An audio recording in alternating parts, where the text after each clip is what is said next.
Bismillahirrahmanirrahim. Assalamualaikum warahmatullahi wabarakatuh. Perkenalkan, saya Davi Gulan Zaki.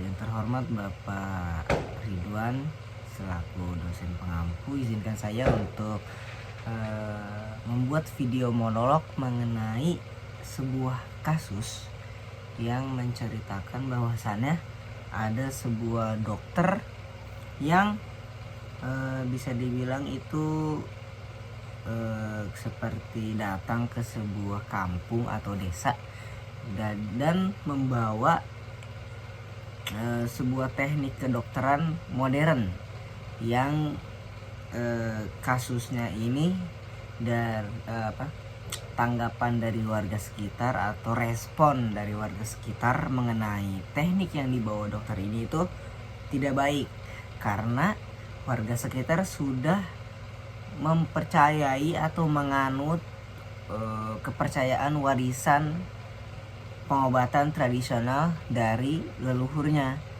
Jadi seolah-olah itu teknik kedokteran modern seperti vaksinasi itu bisa dibilang tidak percaya dengan pertolongan Tuhan itu sendiri. Oke, mari kita bahas ya. Baik, kita lihat seorang dokter ini sebenarnya datang dengan niat yang tulus. Dia tuh ingin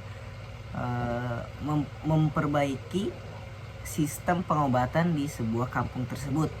Akan tetapi datang si ibu-ibu ini yang bilang kalau pengobatannya itu tidak benar yang dilakukan si dokter itu, karena tidak sesuai dengan tata cara warisan dari leluhurnya itu. Nah, sebenarnya tuh kita lihat dari segi epistemologis ya. Dari mana sih itu berasal? Nah, filsafat ilmu itu mengajarkan kita untuk bertanya, bagaimana kita tahu sesuatu itu benar? Gimana kita tahu kalau misalnya yang si dokter itu benar atau yang dikatakan si ibu itu benar? Nah ya, bagi sang ibu itu kebenarannya itu berasal dari wahyu Tuhan, tradisi dan juga kepercayaan. Ini adalah epistemologi berbasis spiritual yang tak selalu bisa diuji, karena ini kan spiritual ya, nggak bisa diuji secara biologis, tetapi bisa dirasakan dan juga bisa diyakini seperti itu. Lalu dari segi metodologi, ada dua jalan menuju tujuan yang sama. Yang pertama, jalan dari si dokter ini dengan pengobatan yang modern, dan juga yang kedua itu jalan spiritual yang diwarisi oleh leluhur kepada ibu ini. Nah, bukan siapa yang salah. Pertanyaan itu bukan siapa yang salah, tapi bagaimana dua metodologi itu bisa saling memahami. Filsafat ilmu itu tidak memaksakan satu metode sebagai yang mutlak.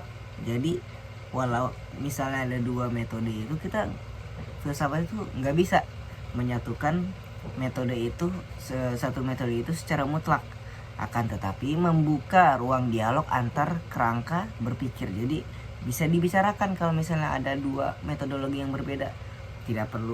Tidak bisa menyalahkan salah satunya sebagai yang mutlak, tidak bisa menyalahkan salah satunya sebagai yang benar, yang salah, seperti itu, maaf. Lalu dari segi ontologinya, sebenarnya apa hakikat dari masalah ini? Nah, kita harus bertanya apa yang sebenarnya sedang dipertentangkan, apa yang menjadi pertentangan antara dua kubu ini, dari kubu si dokter dan juga kubu ibu-ibu tersebut.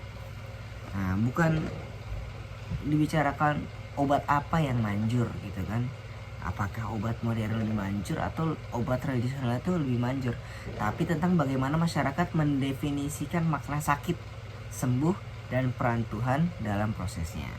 Nah, bagi dokter itu penyakit itu adalah fenomena biologis. Bagi pasien, penyakit bisa jadi ujian spiritual.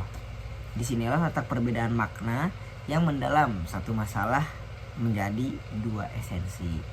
Lalu dari segi aksiologi, etika, dan juga tanggung jawab sosial. Sekarang kita masuk ke wilayah aksiologi, nilai, etika, dan tanggung jawab sosial.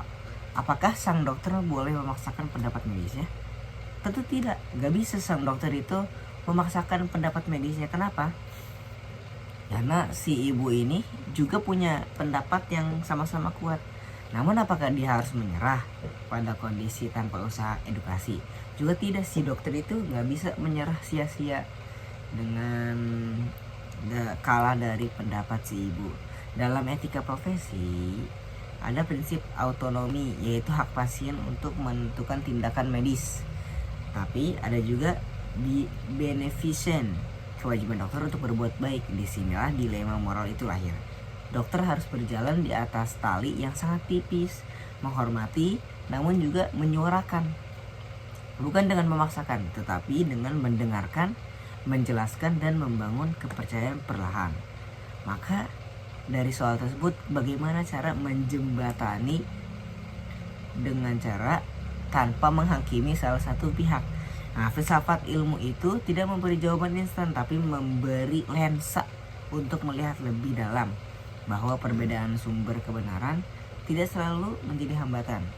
Ia bisa menjadi jembatan jika tidak cukup rendah hati untuk belajar satu sama lain. Dalam dunia yang terus berubah ini, terkadang kita tidak butuh kemenangan argumen, tapi kemenangan yang empati. Oke, sekian video tugas atau studi kasus untuk ujian akhir semester mata kuliah filsafat ilmu. Wabillahi taufiq wal hidayah. Wassalamualaikum warahmatullahi wabarakatuh.